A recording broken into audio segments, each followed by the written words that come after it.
মুক্তকণ্ঠ 24/7 আসাম জনতাৰ ন্যায়ৰ দাবীলৈ আমাৰ কণ্ঠ। নমস্কাৰ সকলোকে স্বাগতম জনাইছো মুক্ত কণ্ঠ 24/7 অসমলৈ দিনটোৰ সংবাদ শীৰ্ষক কুন্দাৰবাৰীত কৰ্তব্যৰত নিয়োজিত হৈ থকা আৰক্ষী এটা দলক আৰক্ষী বিষয়াসহ ভয়ানক আক্ৰমণ লকডাউনৰ মাজতে ৰাজপথত আড্ডা মাৰি থকাৰ বাবে প্ৰশ্ন কৰিছিল যুৱকক সেইবাবেই আৰক্ষীক আক্ৰমণ কৰি ক্ষতিসাধন কৰিলে এজন আৰক্ষী বিষয়াৰ বাহন তাৰ পিছতেই ফেচবুক লাইভ কৰিলে উক্ত ধৃত যুৱক কেইজনে কামৰূপ মেট্ৰ উপায়ুক্ত বিশ্বজিৎ পেগুৰ গুৰুত্বপূৰ্ণ ঘোষণা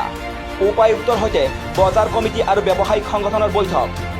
প্ৰত্যেকখন দোকান সপ্তাহত দুদিনে খুলিব পাৰিব মাৰ্কেট কমপ্লেক্সত কোনো কাৰ্যালয় থাকিলে বন্ধ ৰখাৰ নিৰ্দেশ লগতে হাট বজাৰ বা সাপ্তাহিক বজাৰ বন্ধৰ নিৰ্দেশ লকডাউনৰ মাজতে জামুগুৰি হাটত জঘন্য ঘটনা কুলেন ডেকা নামৰ আৰক্ষী জোৱানৰ কামনাৰ বলি হ'ল এগৰাকী কিশোৰী জামুগুৰি হাটৰ লুঙি বজাৰত সংঘটিত হয় এই জঘন্য ঘটনা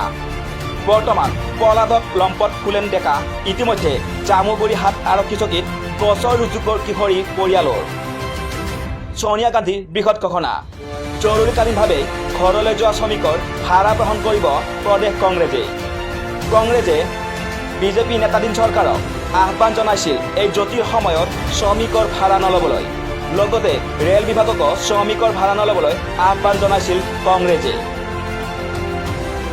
অভয়াপুৰীত হৰিজন কলনীত ৰাইজৰ প্ৰতিবাদ উত্তৰ শালমাৰা মহকুমা প্ৰশাসনে 30 এপ্ৰিলত চিল কৰিছিল কলনীটো চিল কৰাৰ পাছত প্ৰশাসনৰ কোনো বিষয়াই খবৰ নোলোৱাৰ অভিযোগ লগতে খাদ্য সামগ্ৰী যোগান নধৰাৰো অভিযোগ সেয়েহে স্বাস্থ্যমন্ত্ৰী হিমন্ত বিশ্ব শৰ্মাৰ বঙাইগাঁও ভ্ৰমণৰ পূৰ্বে ইচ্ছা মৃত্যু বিচাৰি পুৱাৰে পৰা প্ৰতিবাদত নামিল হৰিজন কলনীবাসী গুৱাহাটী মহানগৰীত আজিৰ দিনটোত দেখা পোৱা গ'ল আজব দৃশ্য প্ৰশাসনৰ নিৰ্দেশনাক বুঢ়া আঙুলি দেখুৱাই সামাজিক দূৰত্বৰ নীতি নিয়ম উলংঘা একাংশৰ চিটি বাছত উঠিবলৈ ঠেলা হেঁচা কৰা দেখা গ'ল মহানগৰবাসী আজিৰে পৰাই প্ৰধানমন্ত্ৰী জন ধন যোজনাৰ দ্বিতীয় কিস্তিৰ 500 টকা পাব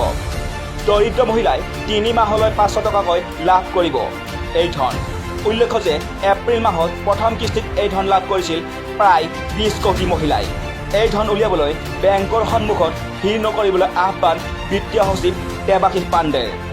CSP ATM অথবা বেংকলৈ গৈ উলিয়াব পাৰিব এই ধন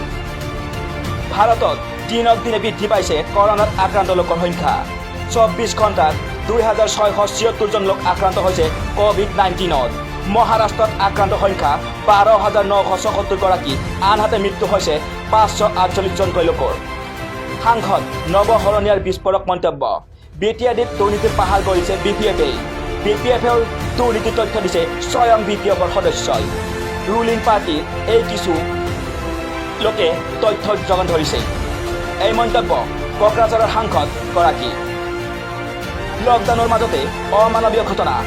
ঘৰ ভাড়া দিব নোৱাৰাৰ বাবে ভাড়াতীয়াক চকা অস্ত্ৰৰে প্ৰহাৰ মালিকৰ ইমদাদুল হক নামৰ লোকজনৰ ঘৰত সংঘটিত হয় এই ঘটনা ভাড়াতীয়া মনোজ মণ্ডল আৰু সৰজ মণ্ডলক উপৰ্যুপৰি প্ৰহাৰ বৰুৱা চাৰ্জিকেল চেণ্টাৰৰ ICUত ভৰ্তি কৰা হৈছে সৰজ মণ্ডলক যোৰহাটৰ জেলত সংঘটিত হৈছে এই ঘটনা